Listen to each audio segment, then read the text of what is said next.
নমস্কাৰ বন্ধুসকল, মনদীপ নাথ ইউটিউব চেনেললৈ পুনৰবাৰ স্বাগতম জনাইছোঁ। কি খবৰ আপোনালোকৰ, ভালনে? আজি হৈছে 14 নৱেম্বৰ, শিশু দিৱস। শিশুসকলৰ বাবে এটি বিশেষ দিন। জৱাহৰলাল নেহৰুৰ জন্ম হৈছিলে 1889 চনৰ 14 নৱেম্বৰ তাৰিখে এলাহাবাদত। তেওঁৰ পিতৃৰ নাম আছিল মতিলাল নেহৰু আৰু মাতৃৰ নাম আছিল স্বৰূপৰাণী নেহৰু। জৱাহৰলাল নেহৰুৱে ঘৰতে থাকি প্ৰাথমিক শিক্ষা লাভ কৰিছিল। 15 বছৰ বয়সত তেওঁ ইংলেণ্ডলৈ যায় আৰু তাত তেওঁ কেম্ব্ৰিজ বিশ্ববিদ্যালয়ৰ পৰা উচ্চ শিক্ষা লাভ কৰি 1912 চনত পুনৰ ভাৰতলৈ উভতি আহে। 1916 চনত তেওঁ কমল কৌৰক বিয়া কৰায়। 1919 চনত কংগ্ৰেছ দলত তেওঁ যোগদান কৰে। 1947 চনত তেওঁ স্বাধীনতা আন্দোলনত আগভাগ লয়। তেওঁ শিশুসকলক বহুত মৰম কৰিছিল আৰু শিশুসকলক তেওঁ কৈছিল, শিশুসকলৰ বাগিচাৰ ফুলৰ কলিৰ দৰে, তেওঁলোকক মৰম আৰু যত্ন ল'ব লাগে। 1966 চনত 27 মে তাৰিখে জৱাহৰলাল নেহৰুৰ মৃত্যু হয়। তেওঁক সকলো শিশুসকলে নেহৰু খুৰা বুলি জানিছিল।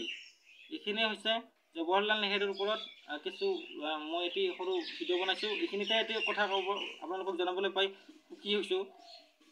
আপোনালোকে সকলোৱে জানে বিপুল ৰাভা গেষ্টিকে মোক যোৱাকালি কেইদিনমান আগতে এটা ভিডিঅ' বনাইছিলোঁ মই বিপুল ৰাভা দাৰ লগত। তেওঁ এখন মোক উপহাৰ দিছে, আপোনালোকে চাই লওক। এইখন মই ভালকৈ ৰাখিছোঁ। আৰু দ্বিতীয়তে মই আপোনালোকক কৈছিলোঁ কাতি বিহুৰ দিনা এজন মই ভণ্টি বনাইছোঁ, দলি কলিতাক আপোনালোকে চিনি নাপায়, তথাপিও কৈছোঁ। দলি কলিতাই মোক দাদা বনাইছিলে আৰু তাইৰ ঘৰত যোৱাকালি মই গৈছিলোঁ। তাই নিব আহিছিল, পাৰ্থ আহিছিল আৰু এনেকৈ ভাল 4জনমান ফ্ৰেণ্ড আহিছিল, ৰিম্পী আহিছিল। গতিকে দলিয়ে এইখন মোক উপহাৰ দিছে। মোক বহুত মৰম কৰে দলিয়ে। আশা কৰিছোঁ দলিয়ে যাতে আগলৈ এনেকৈ মৰম কৰি যায়। ভগৱানৰ ওচৰত মই প্ৰাৰ্থনা কৰিছোঁ দলি যাতে জীৱনত আগুৱাই যাব পাৰে। এইটো আপোনালোকে চাই লওক। এইখন মই ভালকৈ ৰাখিম। বহুত কষ্ট কৰি মোক আচলতে যোৱাকালি দলিয়ে মোক দলিৰ ঘৰত লৈ গৈছে। আচলতে মই এটা কথা ভাবি বহুত আচৰিত লাগিছে। মই মনৰ ভাৱ প্ৰকাশ কৰিবই লাগিব। আজি এই ভিডিঅ'টো দলিয়ে চাই আছে। এজন ছোৱালীয়ে বৰ্তমান যিটো কাম ল'ৰাই কৰিব লাগিছিল, এজন ছোৱালীয়ে চাইকেলত মোক উঠাই ঘৰলৈকে লৈ গৈছে। একদম আচৰিত কথা। বৰ্তমান সময়ত এনেকুৱা মানুহ আছে বুলি ছ'চাইটিত, মানে আমাৰ সমাজখনত এনেকুৱা মানুহ আছে খুব কম সংখ্যক।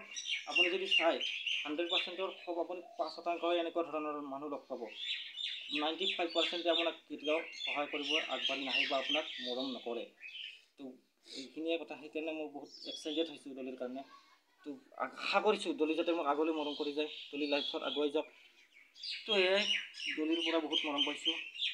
এয়াই আছিল শিশু দিৱসৰ ভিডিঅ'। তো ধন্যবাদ।